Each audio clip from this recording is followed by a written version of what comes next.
one of Africa's greatest sources of hydroelectric power, the Cahora Bassa Dam. It's a spectacular piece of civil engineering harnessing the Zambezi River in northwest Mozambique. But it's also a source of contention with neighboring South Africa because of a deal struck in the continent's white-dominated past.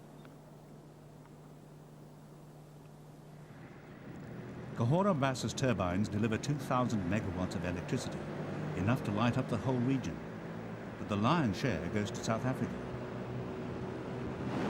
Parts of Mozambique need electricity supplies, as do power-hungry neighbors Malawi and Zimbabwe. But the dam was built when Mozambique was a colony of Portugal, which signed a long-term supply agreement with the white apartheid government of South Africa. The operating company, Hidroelectrica de Cahora Bassa, is still largely Portuguese-owned, with Mozambique holding less than a 20% share.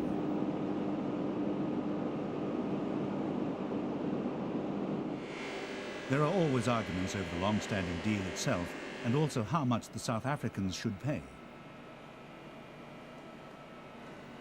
South Africa doesn't necessarily need the electricity, but it makes economic sense to take it. The deal suits Pretoria because it can make money by selling the electricity back to Mozambique. We are tied into this long-term contract with South Africa. We cannot supply directly those new projects, those new industrial projects in Mozambique. And what we see is that our power that is being sent to South Africa is then wheeled probably to those new projects, and South Africa is getting probably 10 times the price they are paying to us. Some Mozambicans live in a power shadow. The huge dam and hydro plant is on their doorstep, but the electricity it produces passes them by. Around the lake created by the dam, life is easy. The huge reservoir of water is the key to prosperity for hundreds of families. Bargains are to be had at fish markets dotted along the lakeshore.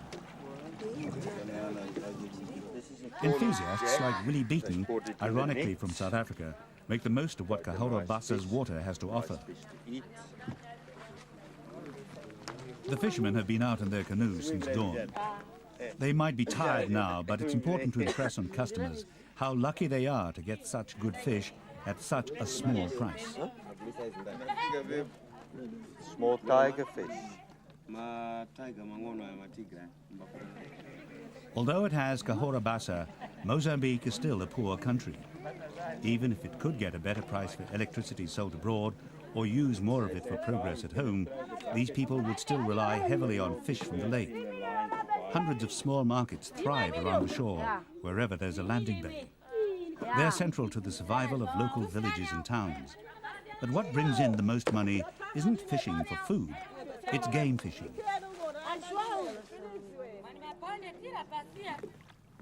Tourists like Willie Beaton relish the peace and quiet as well as the angling.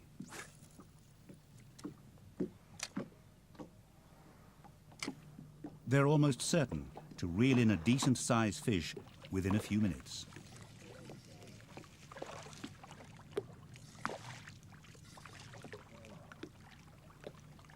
Beautiful. The Cahora Bassa Lake attracts anglers from throughout the Southern Africa region. They say it's one of the most rewarding places for trophy fishing. It's sometimes very difficult to unhook it. Right, there you go. Beautiful. How much do you think that weighs? This one is about a kilo. Yeah. The various users of the lake, human and animal, coexist most of the time, more or less happily. But there are some tensions. Fishermen occasionally find that their nets have been damaged by animals such as hippos or crocodiles. They're after the fish in the nets. But the real competition for local subsistence fishermen comes from capenta fishing. The capenta are tiny minnow-type fish. After being caught, they're dried in the sun.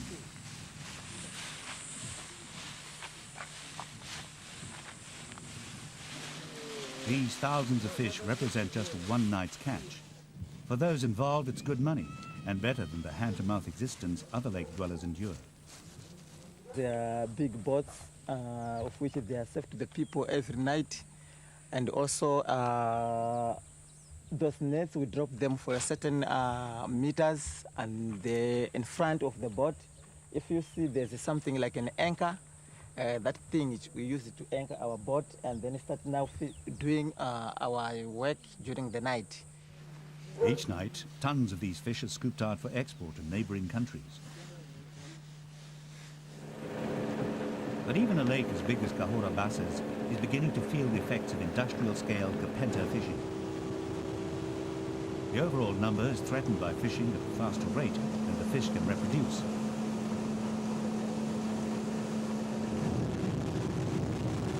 The artificial lake is the fourth largest in the world, but its natural resources might not last forever.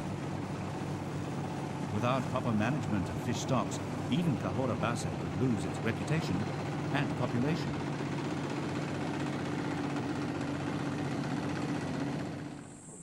The consequences of uncontrolled fishing are worrying. If fish stocks are grossly depleted, people might go hungry, and angling tourists might stay away. Yet it's the tourists who bring in much needed foreign currency. Yeah, you can take them, sure. The nets that the people are putting in the lake are killing those tiger fish. Now, that's fine, but if it's not controlled, which is happening right now, the nets are getting more and more right throughout the length of the lake. If it's not controlled or policed, the tiger fishing, I would say in the next 1 to 2 years, will not be good enough to attract tourism to the area, which is a spin-off, and you're going to not have any foreign currency, which Mozambique really needs. That foreign currency ideally would come from increased or higher value electricity sales. The dam has great potential. But making more money from Cahora Bassa's hydroelectric output is effectively blocked by the formal agreement with South Africa. The deal has previously been the subject of international arbitration, but there are still problems. In this moment, South African utility company Eskom is the biggest player on the world. They is the biggest supplier and distributor of power in this region. But the biggest hydropower producer is this dam here, Cahora Bassa. Cahora Bassa is so obviously huge and powerful, it seems incredible that more cannot be made of the resource to the benefit of more people, especially Mozambicans. But negotiations between the company and governments are difficult because everyone has entrenched interests to protect. The actual contract we have with Eskom was established in 1969. So during all these years, many things changed in this region. Portugal is not already the same, Mozambique is not the same, and South Africa is not the same.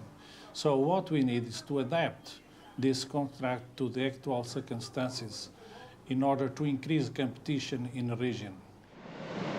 Mozambicans have always strived to live in harmony with the Zambezi, but even when they harness its strength, the river proves a rough ride.